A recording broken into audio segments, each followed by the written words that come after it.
This is builder paper. It was 36 inches.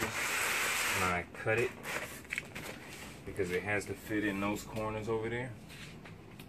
And those nooks between the studs.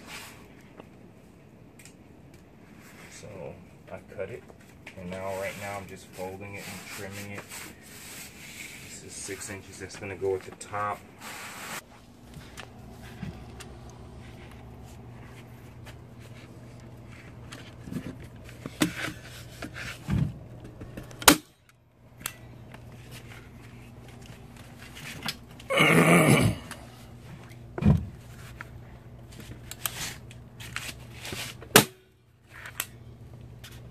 Okay, that's good.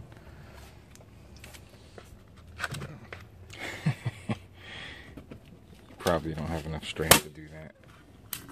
Nope. That's kind of hard for me.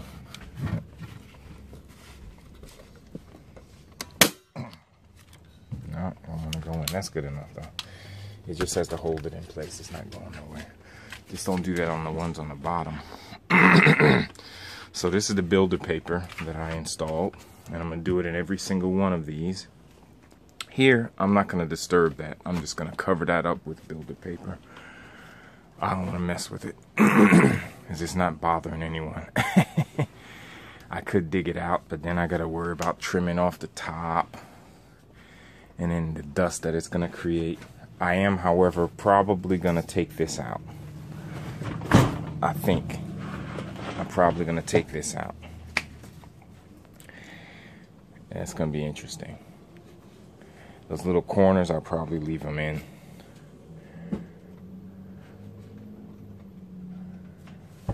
But my plan is to do from over here to here. And then I have to stop because all this is in the way. I got to get rid of this. I'm going to do the plumbing probably when I come home next time. I'm going to move the water lines over here, or the bathroom's on the other side of that wall, so I might just plumb off of that and use the drain from that, and then I'll just cut these off and cap them at the source. But once I do that, I can get under here because there's a little rot in the beam. It's like an 8x8 beam or something, and it's got rot. So what I'm gonna do is I'm assist to that beam with a 2x8 plank against it in the basement, and I'm gonna bolt that in. I'm gonna probably use lag bolts to bolt that in, and then I'm gonna remove the debris that's inside. It's probably eaten up about 6 inches down in some spots, and I'm gonna backfill that with cement. And then I'm gonna remove the damaged wood, and I'm gonna put either 4x4s or 2x4s along the top.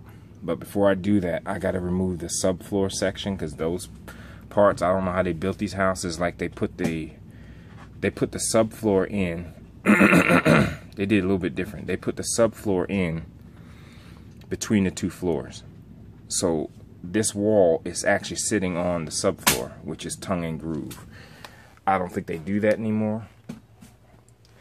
I think they put the walls in floor by floor, and they put the joists, and then they put the subfloor, which is plywood now, on top of the joists. But they don't sandwich it. They sandwich this stuff.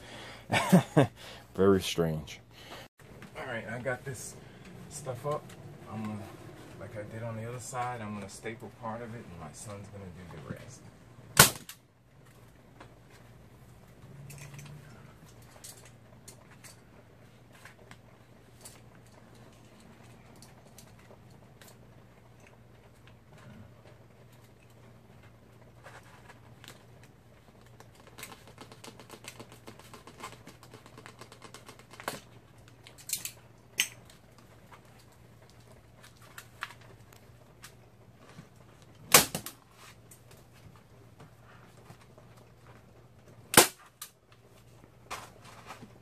So, the illustration I saw online said to leave a 1/2 inch gap, but it was the type of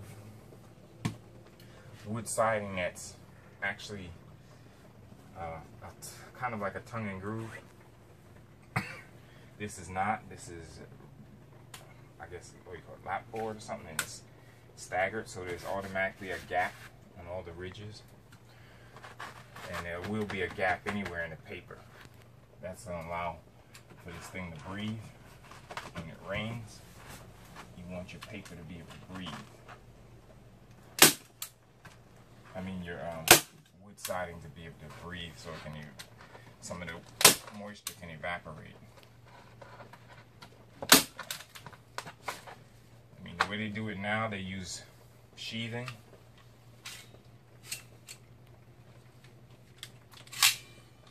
They use plywood sheathing on the outside after they install the insulation from the outside.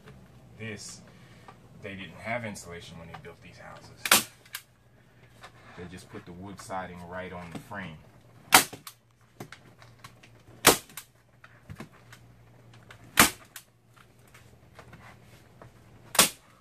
So I thought about doing something like that, but it'd change the profile of the house. I might do it on the porch, however, which is adjacent to the bedroom.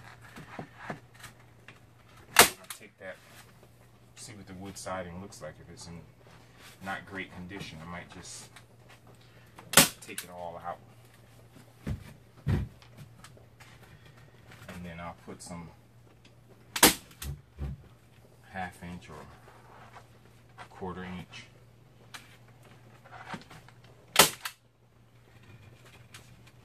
sheathing.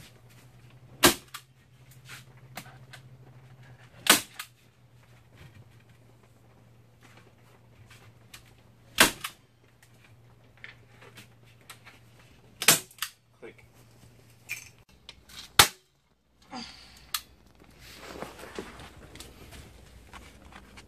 Dang on, you're weak as a kitten, William.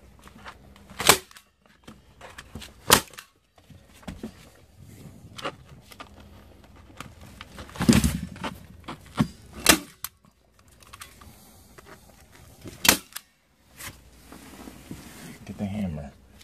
Stay calm. You better be able to do that. Come on, Grandpa. Holding it backwards.